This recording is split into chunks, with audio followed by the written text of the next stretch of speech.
I was sitting at Thanksgiving dinner, surrounded by the smell of roasted turkey and the familiar noise of relatives catching up, when my mom lifted her wine glass and said loudly, "Vanessa's wedding was beautiful! Now, Emma, when are we going to celebrate yours?" Conversations died instantly. Forks froze midair, and then every head turned toward me. My Aunt Karen leaned in with her usual fake sweet smile. "Tick-tock, sweetheart. You're not getting any younger." Her voice sliced through the room like a knife, and yet, strangely, I felt calm. For months, I had practiced what I would say if my family ever pushed me to this point. I never expected the real moment to feel this clear, almost cleansing. My name is Emma. I'm 27 years old. I work as a freelance graphic designer. I love my work. I built it myself, slowly but steadily, without anyone's help. But to my family, my job isn't real. My life isn't serious. And my choices don't fit their idea of success. Meanwhile, my younger sister Vanessa, 24, is everything they admire. Gorgeous, social, traditional, obedient. The golden child. She married Derek 6 months ago in an extravagant wedding. White doves, a 5-course dinner, a ballroom filled with flowers.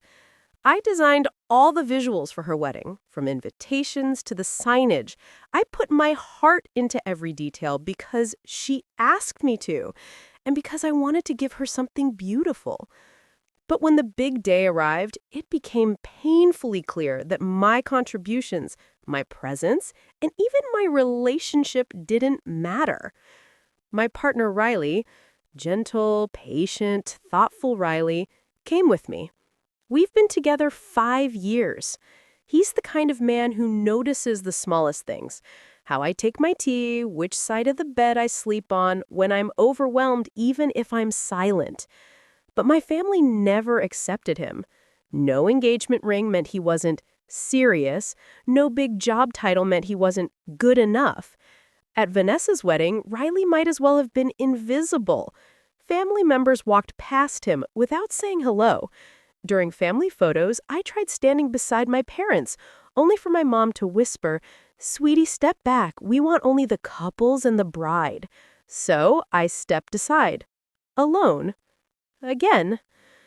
Riley saw it, pretended not to, but his eyes dimmed in a way that hurt me more than the words themselves.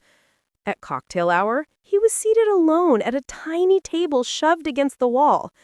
When I checked the seating chart, I found our names at the farthest table, table 12, surrounded by people we barely knew. Even distant cousins sat closer to the head table.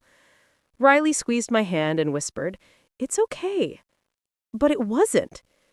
During dinner, Uncle Joe stood up to give a toast and said loudly, "Maybe Emma will be next, though at this rate, maybe not." The whole table laughed. I forced myself to smile, swallowing the humiliation burning my throat.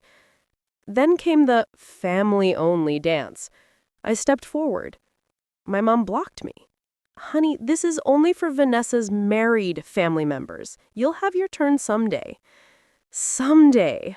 The word haunted me the entire night. A week later, my parents hosted a family brunch to watch wedding videos. They invited everyone except me. I only found out through Vanessa's Instagram post, "Best family ever." When I confronted my mom, she replied casually, "It was just for close family, sweetie. We didn't think you'd be interested." That was the first time Riley said to me, "They don't value you, not the way you deserve." But it didn't stop there. 2 months later, during another family brunch, Aunt Karen leaned across the table. "So, any ring soon?" she asked. Before I could answer, my mom added, "Emma's busy with her little art projects. She's not ready for adult commitments." Vanessa laughed and said, "Honestly, I think Riley is waiting for her to grow up first." The whole table chuckled. My dad chimed in, "Marriage is for adults with real careers. You need stability first, Emma." I excused myself and walked outside, fighting back tears. Riley followed me. He asked, "Why do you let them speak to you like that?" I didn't know how to explain years of conditioning, years of staying quiet so peace wouldn't break. But everything changed after one phone call. My mom said, "Vanessa is hosting a dinner for married couples. She didn't invite you because, well, you're not married." Not married meant not valid, not legitimate, not worthy of inclusion. What she didn't know, what no one in my family knew, was that 3 months earlier, Riley had proposed. Not in a flashy way, not with fireworks or staged photos, just a quiet, intimate moment during a lakeside weekend, rain tapping the windows, his hands shaking, his eyes soft. I said yes. 2 weeks later, we eloped. A tiny ceremony with just close friends. I wore a lace dress that felt light enough to float. Riley cried halfway through his vows. We danced under string lights in a small garden. It was everything I ever wanted. Simple, real, intimate. And we decided to keep it secret, at least for a while.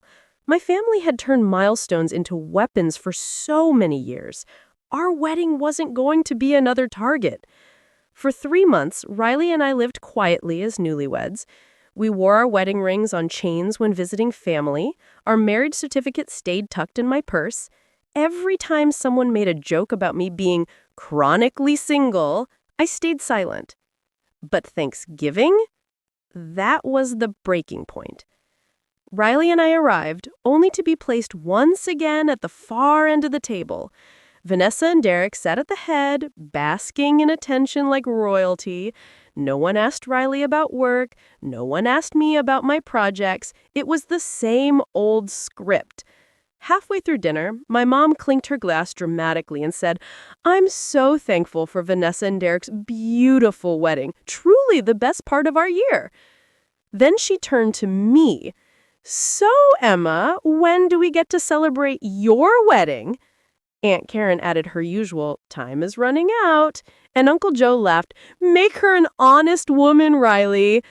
The whole table laughed, and something inside me finally snapped.